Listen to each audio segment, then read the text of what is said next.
Okay, YouTubers, this is the Angryprepper. So today's episode, we're going to talk about the NYC flooding from the other night and the lessons learned from that.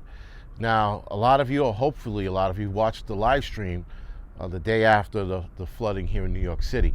And a lot of you will agree, who especially that live in the city, that was the most insane shit that we've ever seen. But it will not be the last time, unfortunately. We're definitely going to see more flooding like this. We're definitely going to see more rain like this. I know people question where the hell did all this moisture come from when it was headed up this way. It seemed like more people died between Jersey and New York than they did in Louisiana, which again is interesting that we had so many people die. And until this day, I'm still trying to wonder why and how so many people died in their basement apartment. Now, there is one video floating around out there where there's a guy in his basement apartment and he's walking by a camera. I guess it's a surveillance camera or security camera for his home. And he walks by the camera and probably 10 seconds later, the back wall of his apartment caves in and water comes rushing in, flooding his apartment in seconds. But that makes sense if that, not that if it happened, that it happened and that water filled up quickly. And if he would have died in that situation, you would have thought about it and been like, yeah, that perfect sense, because the water rushed in. He had major debris blocking his way out. Water was coming in, so it's not like he could go out of that direction either. Hopefully he had a window in that room he walked into and he was able to get out that way. But nonetheless, guys, there were a lot of people who died in the city between New York and New Jersey.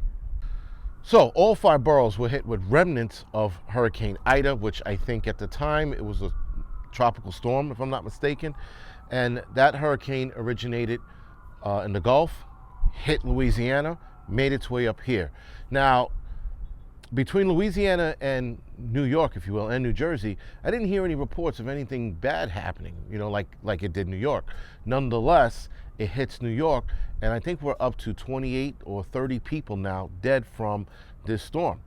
And the majority of people died from the basements flooding and or people getting stuck in their cars when the highways flooded as well. And a lot of cars were submerged in flood waters here in New York. Again, guys, the most craziest thing you'll ever hear me say is that people died in their cars in a flood situation in New York City, right? We also had people die in Westchester, and we had people die out in Jersey as well. So again, not just New York City, New Jersey was affected by this as well. And people in Westchester, which is north of me, were also affected by this. So 11 people so far, I think now it's 12 people, died in their basement apartment. One person, again, died in their car. That was on the Grand Central Parkway, which is over here to my right, probably your left, over there in Queens. It's a highway in Queens, and they died in their car in that instance. Also in Queens, a family died in the basement. Now, originally it was reported just a mother, father, and the 2-year-old. Then it wound up being their grandparents as well, or their parents as well, which were in the apartment. So I think that death tolls up to probably another 2 or 3 people. But nonetheless, they died in their basement apartment as well due to flooding. So 12 people died in Garden State.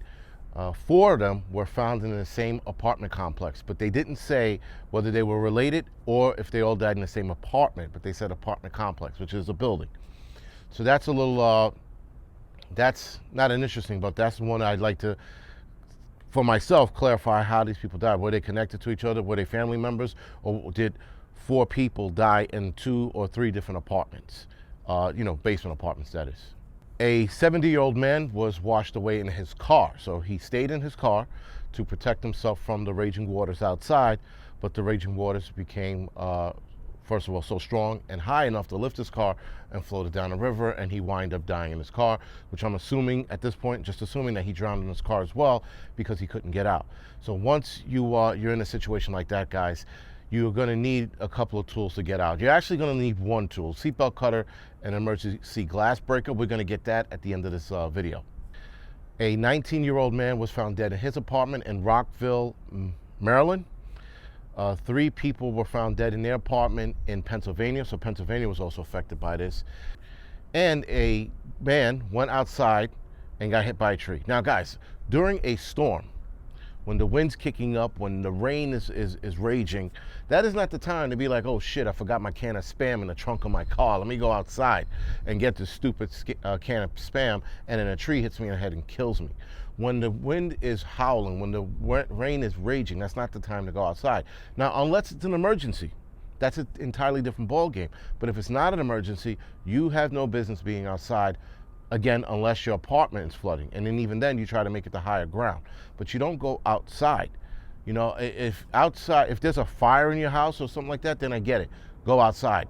But if there isn't a fire in your house and it's flooding, then get to the next level up, out of the basement. Get to your neighbor's apartment upstairs. But don't go outside, because now you are completely open to everything and anything happening during that storm, including electrocution, because a power line goes down and now you're in fucking waist deep water and now you're electrocuted, right? So again, guys, the best place to stay during the storm is inside. Now, we had tornado warnings here in New York. New Jersey had tornado warnings as well, and they had legit tornadoes. So they had more than, I think it was 3 or 4, or maybe it was more than 2, sorry. But nonetheless, they had a tornado. Now, you can go on the live stream here and fast forward to the part where I start showing there's an actual tornado in New Jersey. I never thought in a million years I'd see a tornado in Jersey. I wish I would have seen it like eyes on, but nonetheless, just to see that Jersey had a legitimate tornado was insane. Subways were flooded, guys. Homes were flooded. Businesses were flooded. The aftermath of that is the cleanup, which again, the next day, or the next morning rather, a lot of the streets were bone dry. Some streets still had pockets of water, if you will, but for the most part, it looked like nothing ever happened. I know businesses that suffered, they lost a lot of probably their supplies, if you will, in their basement, because that's where you keep most of your shit. A lot of the stores here keep a lot of their shit in the basement, so they lost that. A lot of homes were ruined because a lot of that water, guys, was sewage. A lot of the water was backing up through the toilet and the storm drains and the tubs and sinks. That's sewage. That was a line backing up into your home. So nonetheless, guys, even if you had ankle deep worth of water, there's a lot of shit you got to get rid of now because you can't keep that around. If you were in waist deep water, you got to get rid of everything in your apartment. One of the apartments that my partner and I went into to do a search, the water was up to our necks, so or rather chest level, if you will. So all of the shit that we had on, we had to decon after that. So that was an interesting experience, considering we were in the middle of the Bronx, guys. It wasn't like we were in Breezy Point, Rockaway, or some coastal beach town. We were in the middle of the Bronx, and we watched these apartments flood like you wouldn't believe. I mean, here's 2 pictures here that you guys can take a look at for yourself, where you see the flooding in this apartment building is basement level, or below grade level, if you will. And because it's no longer considered a basement apartment, these are below grade apartments. And as you can see, the amount of water that's in them is insane. Right? And it got worse the further down the line of buildings you went. Now, the FDR is a highway here in the city, and so is the Bronx River Parkway. Bronx River Parkway, guys, if you sneeze water onto it, it floods. So that turned into a river as well. The FDR was also flooded as well, and the Sawmill Parkway was also flooded as well. Everything, again, turned into a river. The Metro-North Railroad train track here in New York was also flooded as well. That's a train system or line that runs from here in Manhattan, I forgot how far upstate New York. There's actually 2 lines that split upstate New York, and then a third line that splits into Connecticut. At least the one here that I was able to see looked like a river. At one point, we saw water on the tracks. Then we could no longer see the tracks, or the third rail was gone. It was water up to probably your waist in that situation, which you didn't belong in there anyway. There was a train that was stalled on that track because of a downed tree. The conductor couldn't see the water ahead of him, which was probably a quarter mile ahead of him, but he couldn't see that because there was a tree stuck in him. So the tree stopped the train from getting stuck in that floodwaters. Now, guys, I have to say this out loud. Basement apartments are possibly the worst apartments to ever rent. I get it if you are down and out and you can't afford it. That's what you're going to rent. But if you're going to rent something, use the basement apartment as a stepping stone to getting the fuck out of there. Because basement apartments, guys, just in general, forget about the flooding. Just in general, all shit runs down to the basement. We've seen floods where a pipe burst on the 3rd floor and all of the water pulled in the basement or the basement apartments down there. This is why a lot of basement apartments are considered illegal here in New York City.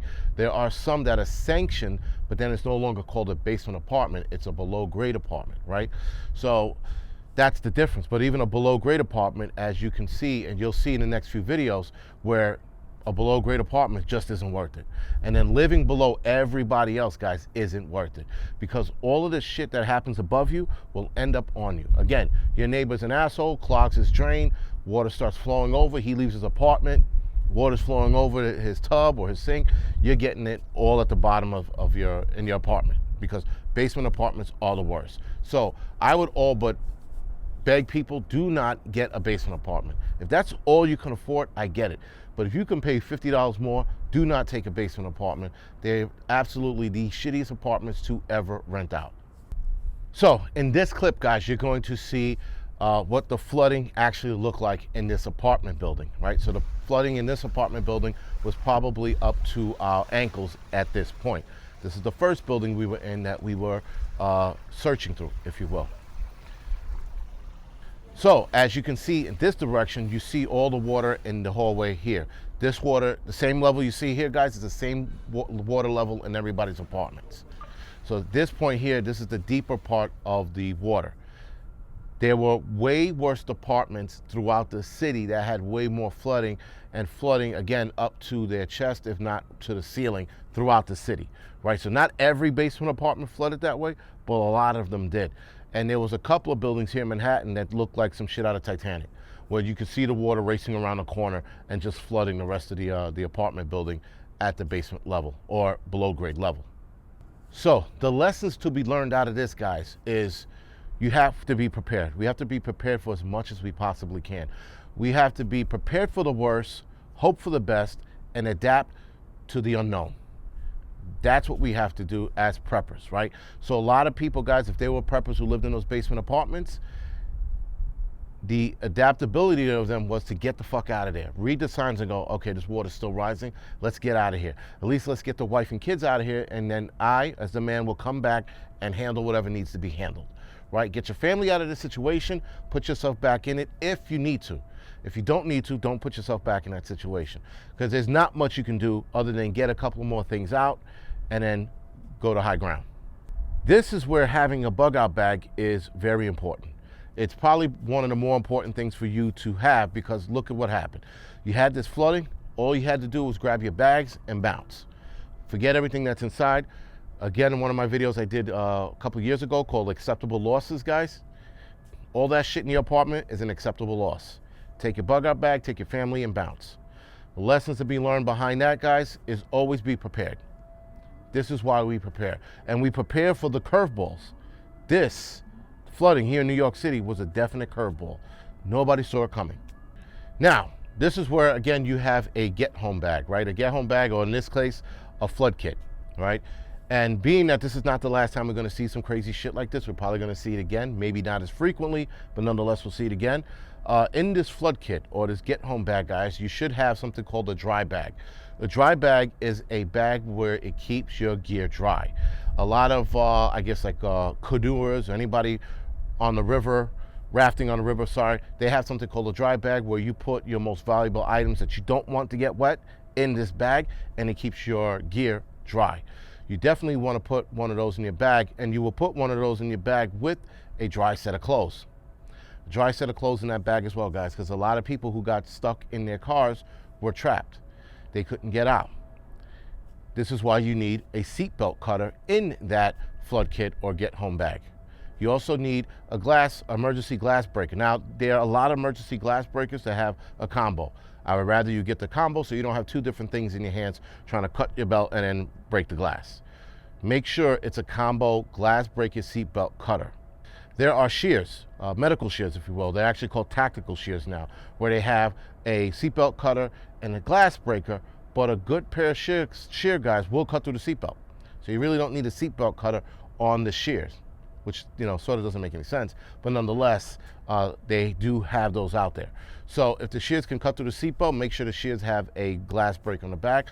They have flashlights that have glass breakers on the back. They have folding knives that have glass breakers on the back as well. And if your knife is sharp, guys, it'll cut through the seatbelt. And if you cut through the seatbelt, guys, you go underneath the seatbelt and you cut away. Don't cut into yourself. Don't stretch out and then cut across into your arm. Bad idea. Take the knife under, pull the seatbelt away from your chest, right? And then you get it the knife underneath the seatbelt or strap, and you cut across like that. That's going to get you out of the seatbelt. Now, if you're cutting across the top of your fist, your hand, the seatbelt might still move. So you can also pull it away and cut underneath and make it taut. That's where it locks, and then you cut away from there, and you cut away from yourself into the steering wheel, guys. Just keep that in mind. I know some people will cut into themselves and accidentally cut their arm. And when you're panicking, the last thing you want to do is cut into yourself. You want to cut away. Always cut away from yourself, especially in panicky situations. Flashlight, guys. Flashlights are important for the obvious reasons. Power did go out in some areas here, but not everywhere. So you're going to need a flashlight in that bag, especially if you're in the water and the lights go out. Now you're shit out of luck. Have yourself a decent flashlight. A lot of the flashlights are water resistant. I don't know any waterproof ones yet, and I'm pretty sure there is, but I don't know of any. But nonetheless, a water-resistant flashlight is good. A first aid kit, just in case you hurt yourself cutting yourself out of that seatbelt. A first aid kit is very good. That first aid kit should also be in the dry bag as well. And cash. Cash and a plastic bag, guys, plastic baggie in the dry bag. Good, just in case, again, your wallet gets wet or your phone gets soaked and you can't use your phone to pay for anything, or you might lose your wallet in the middle of all that bullshit, or whatever might happen, guys. Because some people do pull out their wallet and they put it on the center console, and if you're in that situation and you're trying to get out, the last thing you're looking for is your wallet. So have cash on you just in case you lose your wallet in that whole mayhem. All right, guys, so hopefully this helped out. Hopefully some of the tips rubbed off. I know I learned a lot just looking at what we looked at, going through what we're going through, and watching what people went through. I learned a lot from this as well. All right, guys, so anyway, this is the Angry Prepper. Thank you for watching. You can like, subscribe to this channel. You can also follow me on the Angry Truths channel. Like, subscribe to that. And the Angry Lensman channel. Like and subscribe to that. I will be getting videos up and running by next week. All right, guys, thank you for watching.